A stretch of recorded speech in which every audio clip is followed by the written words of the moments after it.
for the Republic!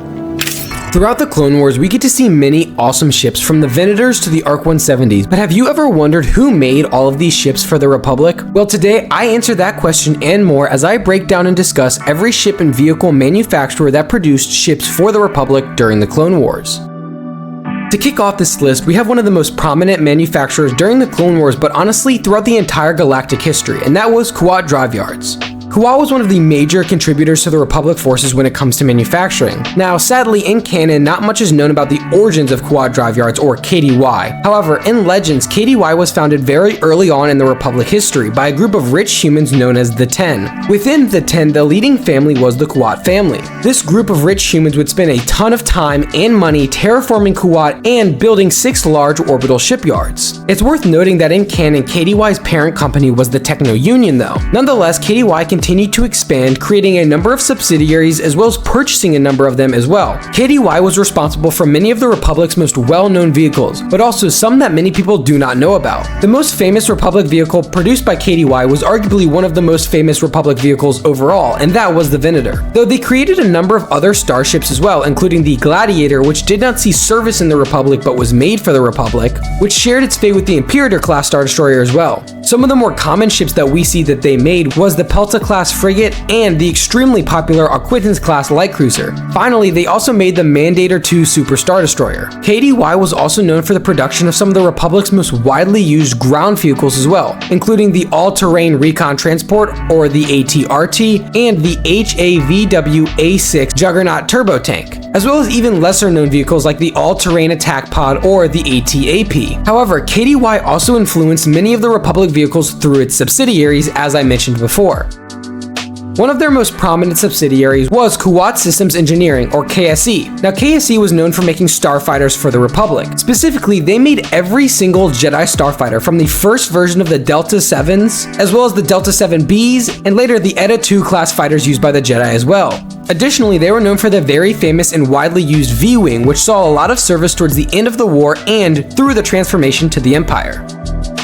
However, hands down, their most popular subsidiary was Rothana Heavy Engineering, which also produced an extremely large number of vehicles for the Republic. RHE was purchased by KDY in 800 BBY and continued to be a leading manufacturer in the galaxy up to the Clone Wars. It was during the Clone Wars that RHE would make some of its most memorable ships for the Republic, including the Acclamator class assault ship, as well as the All-Terrain Tactical Enforcer, or the ATTE, as well as all 3 variants of the LAAT gunships, those being the infantry, cargo, and patrol variants. Additionally, they made lesser-known vehicles like the SPHA artillery units, the RX-200 Falchion class assault tanks, as well as the older but still loved TX-130 Sabre class fighter tanks. Now, breaking away from the subsidiaries of KDY, we get into some of the standalone companies that produced ships for the Republic. One of the more complicated of these manufacturers for the Republic was Signar's Fleet Systems, which during the Republic era was called Republic Sienar Systems. Now, notably, they only produced star cruisers and yachts. However, one of their subsidiaries, Sienar Design Systems, was the manufacturer of the stealth corvette we see used during the Clone Wars show. It's also worth noting that some part of the company, likely the Fleet Systems, helped manufacture the RPS-6 rocket launchers used by the clones. Another one of the more confusing corporations was Santhe Corporation. As in canon, all we really know about them is them helping to produce the LAATs and co-operating factories with Sienar Fleet Systems. We also know they largely loved Gungan tech, and this is why we don't see them producing a lot of Republic vehicles. However, in Legends, it's further explained that they were the overseeing company to Signar's Fleet System, so it's likely they were more focused on overseeing other corporations rather than producing their own things. Now, moving on to Mekuun Corporations, perhaps one of the most unique corporations on this list. Now, they were known for making repulsor crafts. Thus, partnering with KDY, they helped create the UTAT, or the Unstable Terrain Artillery Transport. Now, this was notably seen in Revenge of the Sith, but stands as one of the most unique Republic vehicles that we see. Now, they also made the extremely lesser-known HAET-221, or the High Altitude Entry Transport, which is a hidden gem in the Republic vehicles, but is very rarely used, only seen on Utapau. Now, the next manufacturer on this list is one of the unsung heroes of the Republic manufacturing groups, and that is Tiam Bak. Now, on the outside, they're only known for manufacturing the AV-7 anti-vehicle artillery cannons. But have you ever seen the turbo lasers on the Venator? Maybe the turbo lasers on the CR-90 Corvette? How about the weapons on tanks like the Sabre-class tank or the Z-95 Headhunter? Well, all of these weapons were manufactured by Tiam Bak, and their streak would continue past the Republic era too, producing weapons for ships all the way through the Imperial era. As we go further down the list, we also get into some lesser known companies as well, like Aratech Repulsor Company, one of the least known manufacturers of the Republic manufacturing group. And they only had one major product for the Republic, and that was the Biker Advanced Commander Speeder, or the BARC speeders.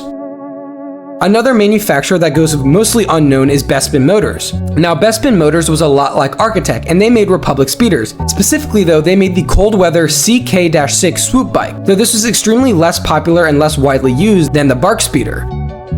Now, the next manufacturer on this list is the runner-up for the best troop transport of the Republic, and that manufacturer is Cygnus Spaceworks. They created the iconic New Class and Row Class attack shuttles for the Republic. However, their portfolio was much larger than people realize, including the ETA class shuttle or the Jedi shuttle, the Omicron class attack shuttle, famously seen as the Bad Batch's ship, as well as the Theta class shuttle, which was Palpatine's transport. They also made a number of assault pods, which were basically drop pods, but these weren't widely used.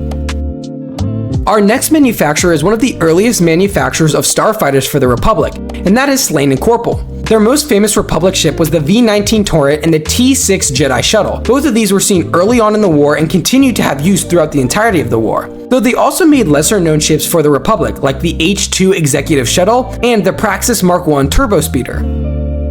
Now, our next two companies go hand in hand as some of the best starfighter producers for the Republic. The first is another manufacturer with a rich history, and that is Incom Corporation. They got their start early on producing ships during the High Republic era. They continue to work as a ship manufacturer, and by the time of the Clone Wars, they collaborated with Sublight Products Company, or SubPro, to create two of the Republic's most well-known fighters, the Aggressive Reconnaissance 170, or the ARC 170, and the Z-95 Headhunter, with the Headhunter being the first of the two created. They also had other ships that were produced with SubPro that are a lot less known, like the PTB-625 Planetary Bomber and the NTB-630 Naval Bomber, both of which were cousin ships of the ARC 170. Speaking of SubPro though, Sublight Products Corporation is less known than Incom Corporation.